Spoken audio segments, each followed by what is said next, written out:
How's it going, guys? It's Austin with Windy Ridge Outdoors and Windy Ridge Trapper. Today we're going to be making beaver tail oil. Some people use that as a lure ingredient, some people use it as a bait ingredient, and some people use it as just a lure in itself. It's very easy to make, doesn't take too much time, and it's very affordable as long as you have a source of beaver tails.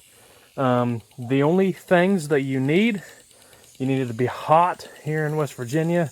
For the past 2 or 3 weeks, it's been averaging 90s, mid 90s, which is more than enough. If it's in the high 70s or mid 80s, that can be enough too. But the hotter it is, the faster it's going to melt down. The only other things that you need is a good knife and a cutting surface. And then once other things that you don't have to have per se, but make your life a lot easier, is some sort of a jar. Preferably the bigger the jar, the better. Here's a good example. It's almost just like a pickle jar, probably a gallon, and the bigger the better. If you have a lot of tails to do, 5-gallon buckets, clean 5-gallon buckets help. And in my opinion, I think that a tin roof cooks them down a little bit better than an asphalt roof, but asphalt roofs get hot too. So as long as you got a roof, you can cook it down. So give me 1 second to get set up. We'll be right back. All right, so we've got our beaver tail. Just a normal, it's not too big, not too small, average size beaver tail. We've got a good heavy duty fillet knife. And what you're going to do is, beaver tails have a very thick, heavy bone that runs right down the center of the tail. So you're going to try to avoid that.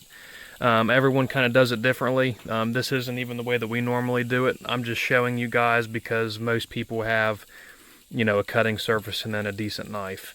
So I'm going to go ahead. So what we're going to do, we're going to cut down the left side, and then we're going to cut down the right side, and we'll come right back and I'll let you see what that looks like. Alright, so now that we've got it all cut up, these are the 3 sections that you're going to have. You've got the left section, the middle section, and the right section. The middle section is what's got all your bones, and then both of the sides are nothing but that gristle and then that hide, that scaly hide that's left on there.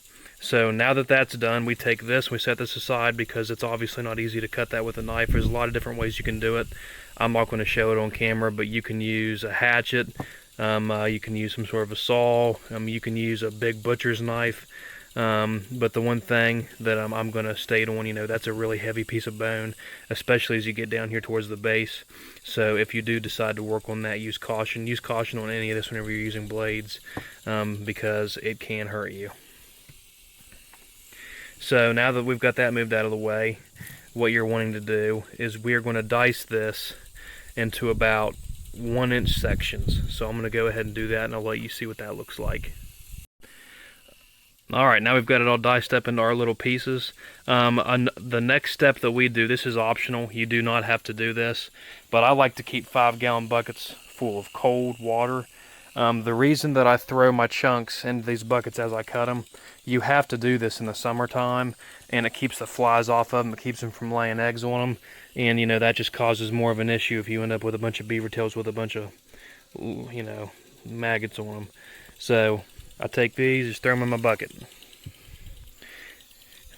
And then typically what I'll do, just in case any flies did get to them, I'll let them sit in this water for about 2-3 hours. That'll kind of help wash them off anyway. They're not exactly the cleanest thing on this earth. And you want your beaver tail oil to be pure. So I'm going to let that sit in that cold water for a couple hours. And then after we get it out of the water, I'll show you what we need to do in the next step. Alrighty, we're back. It's been about 3.5-4 hours since we've let all this stuff soak in this water.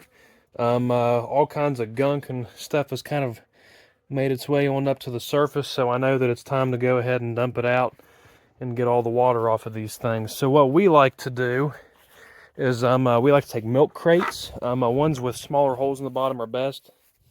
And I'm just going to dump that straight out of the bucket into the milk crate to get the water separated. Alright, so now we've got our beaver tail chunks drained. We've got the water off of them.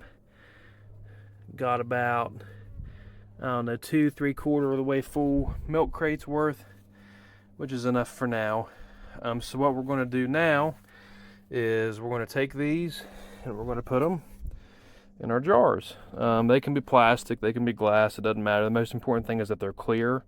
That way you can see how much oil you've got in them. They render down pretty quick, especially whenever it's as hot as what it is right now. I'm going to go ahead and get those packed full, and I'll let you see what those look like. Alright, here we go. So we've got all of our jars packed full of beaver tail chunks. One thing that I will note, you want to pack them as full as possible, because as they bake in the sun, they shrink, and they shrink a lot. Normally, after a week or two, even though these things are all the way full, it'll only be about halfway full of chunks. So depending on the temperature where you live at, sometimes you have to empty these every couple of days, sometimes every week. I normally just go until I can see a very healthy amount of oil, and then I will take it and I will dump the oil into a separate container, just like one of these. And what you're looking at here, that whole bottom half of brown that you see, that milky whitish brown, is fat, and that upper layer, which is like a blackish brown, is the actual oil. And what we like to do to get that separated is we use like a turkey baster, and we will carefully suck the black liquid off of the brown. That's the only way that you can get it to where it's pure. But like I was saying, all you've got to do, once every 3 days to a week, check your chunk jars, remove the oil and fat from the chunk jars into a separate jar, let your fluid jars settle for at least 24 hours, and then whenever you get a chance, whether it's the next day or in a couple of weeks, you can get it separated. Well folks, that's about it. If anyone has any questions, you can leave all your questions down in the comments. If you don't mind, to subscribe, that'd help the channel out a lot. If you'd like some beaver tail oil but you don't quite feel like making your own, we do sell it on our website at windyridgetrapper.online. And at the end of the day, we appreciate you guys watching the video, and have a good one. Thanks.